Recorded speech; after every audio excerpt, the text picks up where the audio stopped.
नमस्कार, आप देख रहे हैं स्वदेश खबर। मैं हूं उत्कर्ष चतुर्वेदी। बुलेटिन की शुरुआत आज की 4 बड़ी खबरों के साथ करते हैं। पहली अहम खबर की बात करें तो देश में लगातार बढ़ती ओमिक्रॉन वेरिएंट की रफ्तार अब 290 तक पहुंच चुकी है। तो वहीं ओमिक्रॉन के बढ़ते खतरे और कोविड के मौजूदा हालातों को लेकर प्रधानमंत्री नरेंद्र मोदी कुछ देर में एक समीक्षा बैठक भी करने वाले हैं। दूसरी अहम खबर बाजार से जुड़ी है, जहाँ आज बाजार ने तेजी की हैट्रिक लगाई है। निफ्टी 117 अंक चढ़कर 17,000 के पार बंद हुआ, तो सेंसेक्स भी करीब 385 अंक चढ़कर बंद हुआ। मिड कैप और स्मॉल कैप शेयरों में भी अच्छी तेजी देखने को मिली। तीसरी बड़ी खबर की बात करें तो सरकार इंपोर्टेड यूरिया पर सब्सिडी आवंटन बढ़ाने की तैयारी में है। ग्लोबल कीमतों में उछाल से सब्सिडी रकम बढ़ाने का प्रस्ताव रखा गया है। चौथी और आखिरी खबर पर नजर डालें तो भारत में स्टार्टअप कल्चर बढ़ने से यूनिकॉर्न्स की संख्या में तेजी से बढ़ोतरी आ रही है। दुनिया में अब यूनिकॉर्न के मामले में भारत तीसरे नंबर पर पहुंच गया है।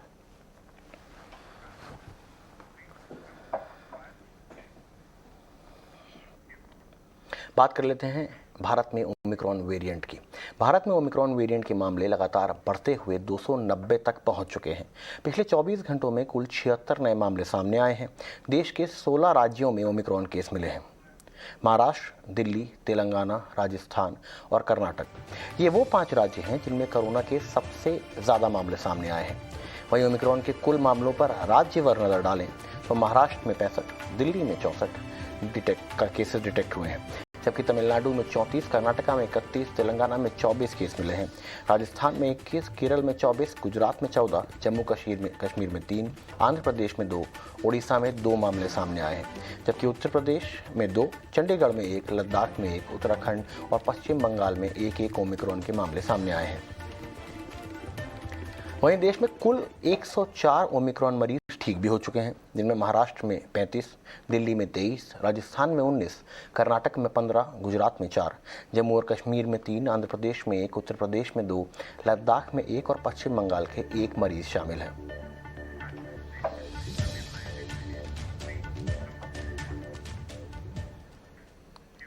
देश में बढ़ते कोरोना के नए वेरिएंट ओमिक्रॉन के खतरे से निपटने के लिए प्रधानमंत्री ने आज शाम को एक अहम समीक्षा बैठक बुलाई है, जिसमें स्वास्थ्य मंत्रालय, नीति आयोग अधिकारी शामिल होंगे।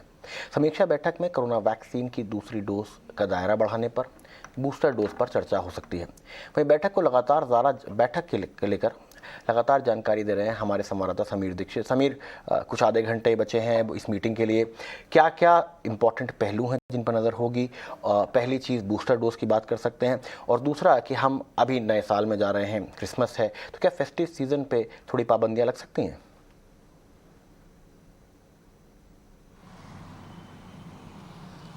जी बिल्कुल, देश में ओमिक्रॉन के बढ़ती टेंशन के बीच में पीएम एक्शन में है। ये लगभग 1 महीने के भीतर प्रधानमंत्री की दूसरी बैठक है कोविड की स्थिति को लेकर के, और ये समीक्षा बैठक थोड़ी ही देर में प्रधानमंत्री इसकी शुरुआत करने जा रहे हैं। तो इसमें सबसे पहले तो ओमिक्रॉन के लगातार जो मामले देश में बढ़ रहे हैं उसको लेकर के एक समीक्षा की जाएगी कि आखिर इसके पीछे बड़ी वजहें क्या हैं और राज्य स्तर पर क्या कुछ तैयारियाँ चल रही हैं ताकि इस खतरे से निपटा जाए और इसको रोका जाए। तो ओमिक्रॉन पे ये चिंता और समीक्षा ये होगी इस बैठक में। लेकिन दूसरा विषय जिस पे इस समीक्षा बैठक में चर्चा होगी वो है वैक्सीनेशन के दायरे को लगातार आगे बढ़ाना।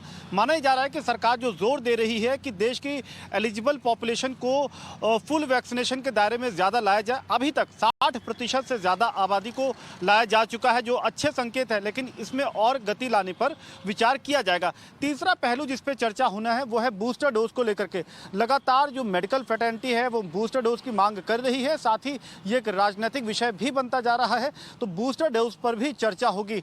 तो ये एक अहम मसले हैं जिन पे चर्चा होनी है, और ये इस सब के बीच में बैठक हो रही है जब देश में आप देखें कि 200 से ज़्यादा मामले हैं, कई त्यौहार सामने खड़े हैं, मसलन क्रिसमस है, नए साल का जश्न है, और जब ओमिक्रॉन लगभग 3 गुनी रफ्तार से इसका संक्रमण फैलता है डेल्टा के मुकाबले, तो सरकार जाहिर तौर पे चिंतित नजर आ रही है कि इसको जल्द इस पर काबू पाया जाए। तो ये बैठक, समीक्षा बैठक थोड़ी देर में शुरू होगी, जिसके बाद में इसमें माना जा रहा है कि कुछ बड़े ऐलान किए जा सकते हैं केंद्र सरकार की तरफ से। लेकिन उसके पहले यूनियन हेल्थ मिनिस्ट्री ने सभी राज्यों को चेताया है कि वो अपने स्तर पे निगरानी और सतर्कता ज़रूर बरतें, और खासकर ऐसे राज्य जहां पर आने वाले वक्त में चुनाव होने वाले हैं वहां पर जो वैक्सीनेशन की गति है उसको और बढ़ाई जाए ताकि किसी तरीके की लापरवाही ना हो। तो ये मसले हैं जिनको लेकर के चर्चा चर्चा होना है, लेकिन इन सबके बीच में अच्छी बात ये कि देश में 140 करोड़ से ज़्यादा लोगों को टीका लग गया है और दोनों टीके लगने वाली जो संख्या है वो 60% से ज़्यादा आबादी को टीका लग चुका है। जी बहुत बहुत शुक्रिया समीर इस जानकारी के साथ। समीर हमारे साथ लगातार बने रहेंगे और पल पल की अपडेट हमें इस मीटिंग की देते रहेंगे। आगे बढ़ते हैं और बात करते हैं दिल्ली में कोरोना और ओमिक्रॉन के बढ़ते मामलों को देखते हुए मुख्यमंत्री अरविंद केजरीवाल ने हाई लेवल मीटिंग की, जिसमें डिप्टी सीएम मनीष सिसोदिया भी शामिल हुए। बैठक में ऑक्सीजन और दवाओं के स्टॉक के साथ साथ होम आइसोलेशन को लेकर सरकारी व्यवस्था को दुरुस्त करने पर भी चर्चा हुई। इसके अलावा कोविड टेस्ट की रिपोर्ट 24 घंटे के भीतर कैसे दी जाए, इस पर भी चर्चा हुई। मुख्यमंत्री केजरीवाल ने इस बात पर जोर दिया कि कोरोना टेस्ट के बाद मरीज को तुरंत आइसोलेट किया जाए। आपको बता दें कि दिल्ली में ओमिक्रॉन वेरिएंट के अब तक कुल 65 मामले सामने आ चुके हैं। आइए सुनते हैं उन्होंने क्या कहा।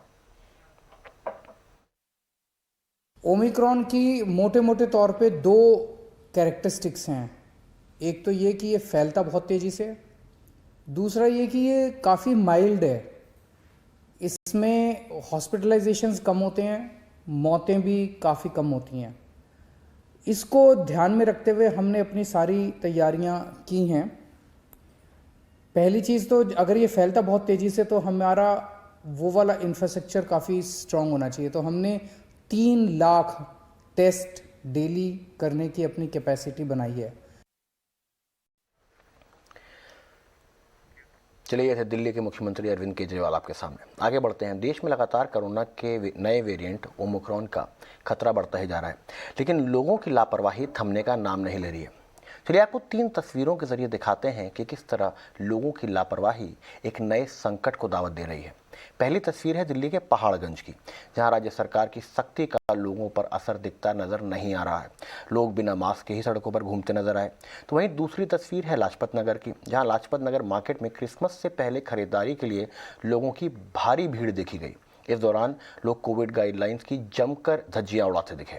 तीसरी तस्वीर दिल्ली के ओखला मंडी की है, जहां लोग बिना मास्क के नजर आए।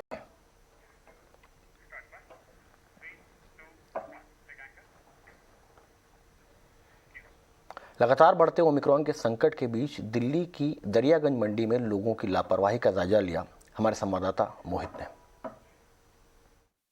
बिल्कुल, मैं आपको सीधा तस्वीरें दिखाता हूं दिल्ली की दरियागंज मंडी से, जहां पर इस वक्त काफ़ी भीड़ देखने को मिल रही है। और आप देख सकते हैं, पहले मैं भीड़ का नज़ारा दिखाता हूं आपको कि लोग एक से एक टकराते हुए जा रहे हैं। और ख़ासकर से यहाँ पे जो हॉकर्स हैं, जो यहाँ पे व्यापारी हैं, जिनके पास कई ग्राहक आते हैं, उन्होंने मास्क नहीं लगा रखा है। ये जानते हैं इनसे। आपने मास्क नहीं लगा रखा, आप पे लोग आते हैं, आपको पता नहीं दोबारा कोरोना के मामले बढ़ रहे हैं। मास्क नहीं लगाया हुआ, लगा रहे थे। तो आप समझ सकते हैं कि मास्क रखा हुआ है इन्होंने, लेकिन लगाया नहीं। आपने मास्क नहीं लगा रखा? मास्क नहीं लगा रखा? मास्क अभी हटाया भी अभी हमने। पिछले 4 दिनों में ज़्यादा 100 से ऊपर का मामले आ रहे हैं। अब भैया बार बार भी लगाने से घबराहट होने लगती है, थोड़ा सफोकेशन होता है, इस वजह से हटाना लगाना पड़ता है बार बार। ये रखा है, देखिए।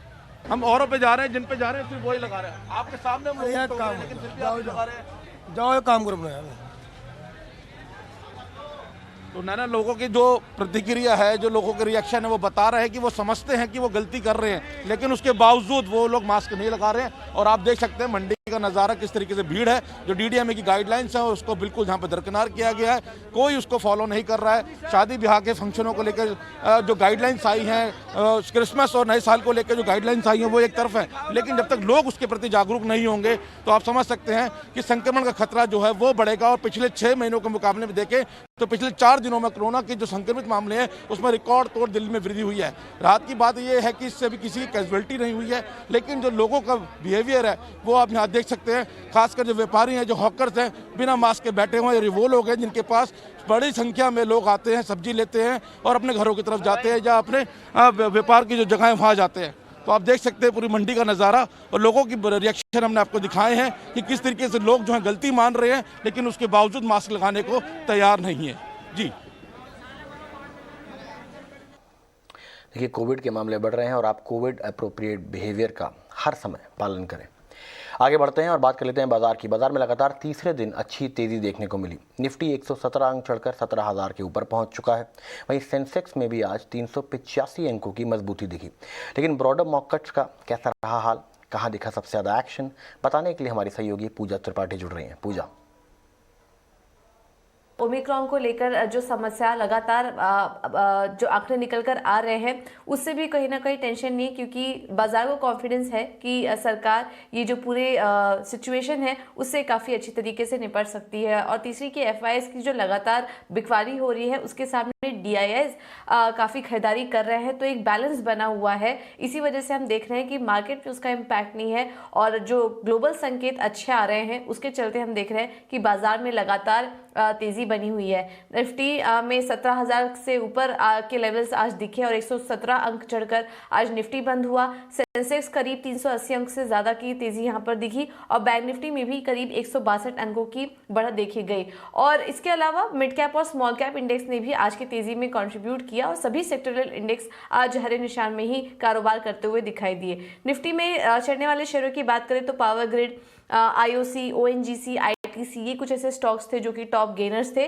गिनने वाले शेयरों में Divi's lab, JSW steel, Bharti Airtel और अल्ट्राटेक यहाँ पर आज कमजोरी देखने को मिली है। आज NBFC स्टॉक्स में काफी अच्छा एक्शन था, आखिरी कुछ घंटों में यहाँ पर भी अच्छी खरीदारी आई और इसमें M&M finance, LIC housing finance, Shriram transport और PFC पावर फाइनेंस कॉर्पोरेशन ये कुछ ऐसे स्टॉक्स थे जिनमें की काफी अच्छी तेजी दिखी है। ऑयल एंड गैस सेक्टर में भी आज सुबह से ही अच्छा एक्शन था और क्लोजिंग भी काफ़ी अच्छी दिखी। इसमें ONGC, IOC, Petronet LNG, HPCL ये स्टॉक्स थे जो कि अच्छा कारोबार कर रहे थे। आज खबरों के चलते भी कुछ एक स्टॉक ऐसे थे जहां पर कि काफ़ी अच्छा रुझान देखने को मिला। GE शिपिंग बायबैक पर विचार करने के लिए बोर्ड की बैठक होने वाली है, उसके चलते 7% की तेजी वहां थी। PSP प्रोजेक्ट्स को ऑर्डर मिला, जुबिलेंट फूडवर्क्स ने दाम बढ़ाए और न्यूक्लियस सॉफ्टवेयर को भी एक डील मिली और इन तमाम खबरों के चलते इन स्टॉक्स में भी आज दिन भर अच्छा एक्शन दिखा। और इसके अलावा यूरिया सब्सिडी बढ़ाने की जो तैयारी उस खबर के चलते आज हमने देखा फर्टिलाइजर शेयरों में भी आज अच्छा एक्शन था, जिसमें कि फैक्ट, जुआरी ग्लोबल, चंबल फर्टिलाइजर, JNFC ये भी एक स्पेस था जहां पर कि आज दिन भर काफी अच्छा एक्शन दिखा। बहुत शुक्रिया पूजा। आगे बढ़ते हैं और बात करते हैं कि क्या ये 3 दिनों की रैली है वो बाजार में सेंटा रैली की शुरुआत है। आंकड़े क्या ट्रेंड बता रहे हैं, बताने के लिए हमारे साथ हमारे सहयोगी जयेश खिलनानी जुड़ रहे हैं। जयेश। डेफिनेटली लग रहा है ट्रेंड को देख के कि सेंटा को दलाल स्ट्रीट का वड़ा पाव ज़्यादा पसंद है वॉल स्ट्रीट के बर्गर से। अगर आप निफ्टी के रैली की बात करें लास्ट 15 दिनों की, जो कि लास्ट 10 साल में हुई है, 9 आउट ऑफ 10 टाइम्स ये पॉजिटिव रहा है। और लास्ट 4 साल में अगर आप देखेंगे 2017, 18, 19 और 20 में 1.5 से 2% की रैली हुई है लास्ट के 15 दिनों में। और 2021 में हालांकि 2% की गिरावट देखने को मिली है निफ्टी में, बट लास्ट के 3 दिन अगर इसमें जोड़ दिए जाए तो ये फ्लैट हो सकता है या इसको अगले 4-5 दिनों में शायद से रैली भी हो जाए तो ये जो सेंटा रैली है ये बरकरार रहेगी। पर आप अगर इसको US मार्केट में ट्रांसलेट करें तो S&P 500 का परफॉर्मेंस इतना अच्छा नहीं रहा है। 6 आउट ऑफ 10 टाइम्स जो लास्ट के 10 साल हैं, 15 दिन पिछले जो होते हैं साल के, उसमें नेगेटिव रहा है S&P 500। बट जो रीसेंट ईयर्स है 2019 और 2020, इसमें एक हरा निशान निकल कर आ रहा है जो कि लगभग 1% का है, बहुत ज़्यादा बड़ा नहीं है। पर मार्केट पार्टिसिपेंट्स बिलीव करना चाहेंगे कि US में भी सेंटा की रैली जो लास्ट 2 साल में देखने को मिली वो बरकरार रहे। चलिए आगे बढ़ते हैं। देश की प्रमुख दुपहिया वाहन कंपनी हीरो मोटोकॉर्प 4 जनवरी से 2 व्हीलर्स की कीमत बढ़ाने जा रही है। कंपनी की बाइक और स्कूटर के दाम 2,000 रुपये तक महंगे हो जाएंगे। कंपनी मॉडल के आधार पर गाड़ियों के रेट को बढ़ाएगी। इसमें सबसे ज़रूरी बात देखने वाली ये है कि अक्सर ऐसा होता है कि हीरो या मारुति जो सबसे बड़ी कंपनियां हैं वो रेट बढ़ाती हैं और बाकी जो पार्टिसिपेंट्स हैं वो फॉलो करते हैं। तो क्या बाकी कंपनियां जैसे होंडा, TVS ये भी रेट्स बढ़ाएंगी? ये देखने के लिए हमें थोड़ी देर इंतज़ार करना पड़ेगा।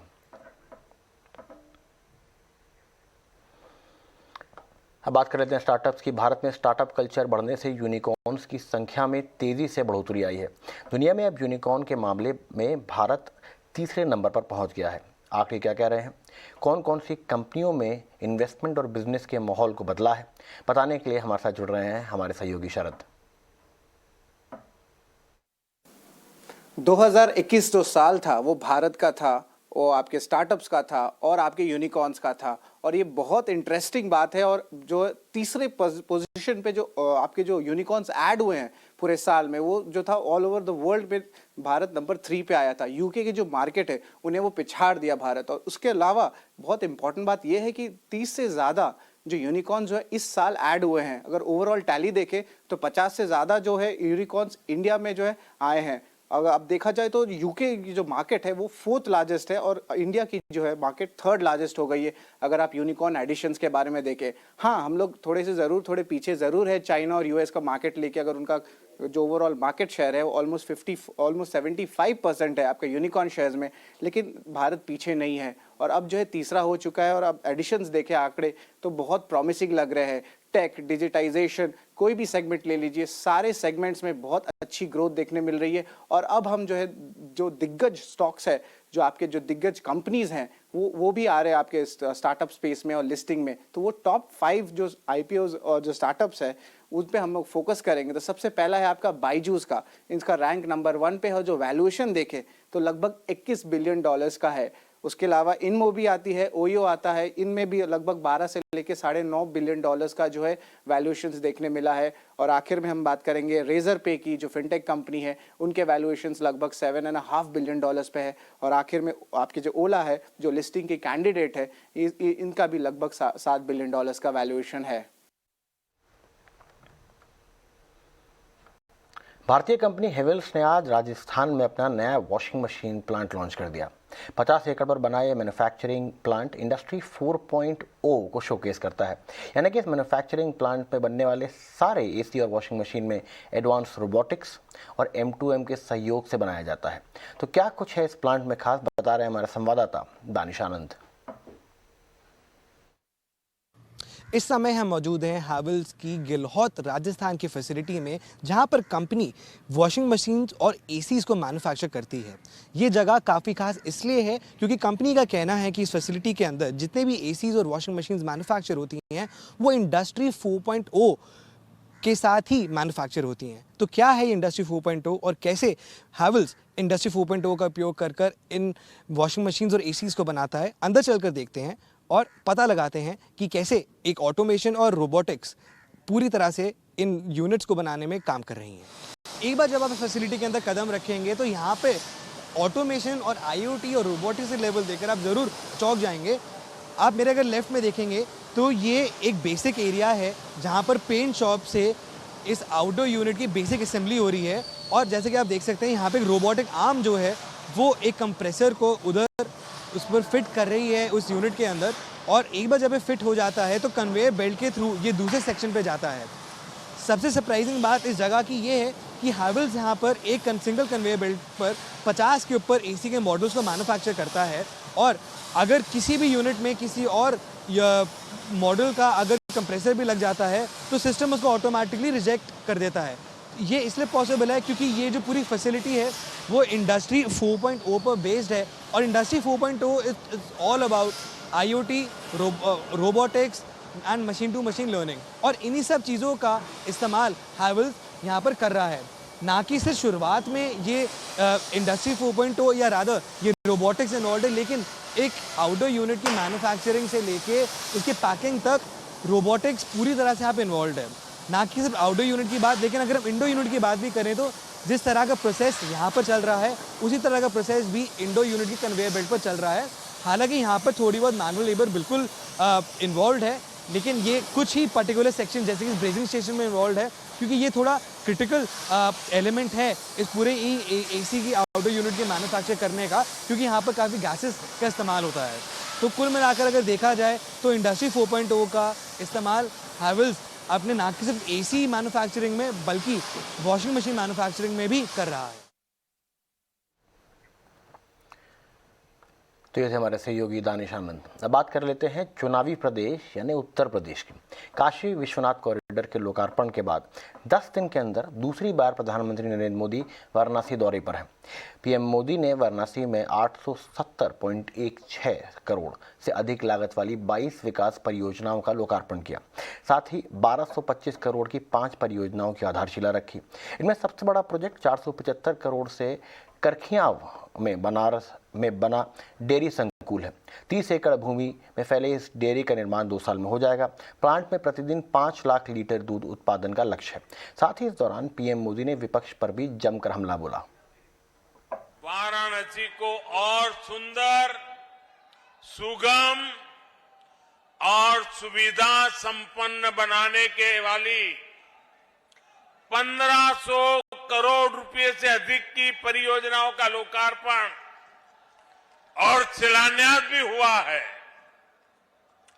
इन सभी विकास परियोजनाओं के लिए आप सभी को बधाई। यूपी और देश भर के गोपालकों को विशेष बधाई। हमारे यहां गाय की बात करना, गोवर्धन की बात करना, कुछ लोगों ने ऐसे हालात पैदा कर दिए हैं जैसे कोई गुनाह कर रहे हैं, गुनाह बना दिया है। गाय कुछ लोगों के लिए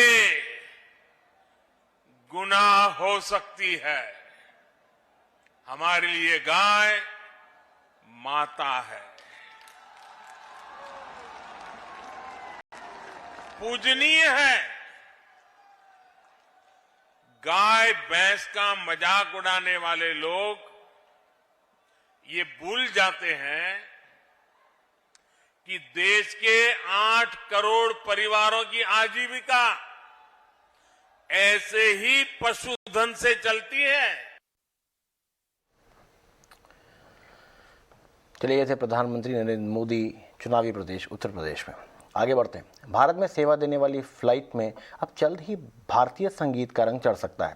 दरअसल भारतीय संगीत को बढ़ावा देने के लिए भारतीय सांस्कृतिक संबंध परिषद ने नागरिक उड्डयन मंत्री ज्योतिरादित्य सिंधिया को एक प्रस्ताव देकर आग्रह किया है कि भारत से जाने वाली फ्लाइट में भारतीय संगीत को सुनाया जाना चाहिए।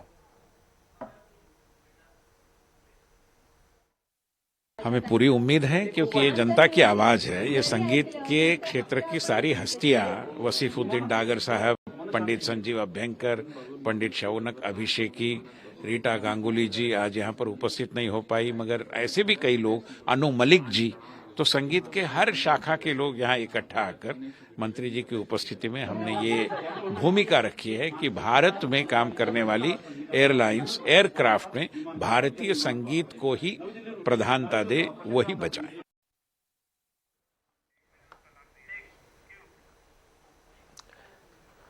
स्वदेश खबर में अभी के लिए इतना ही, लेकिन अपनों और अपनों का ख्याल रखें और कोविड एप्रोप्रिएट बिहेवियर का लगातार पालन करें। देखते रहिए स्वदेश खबर।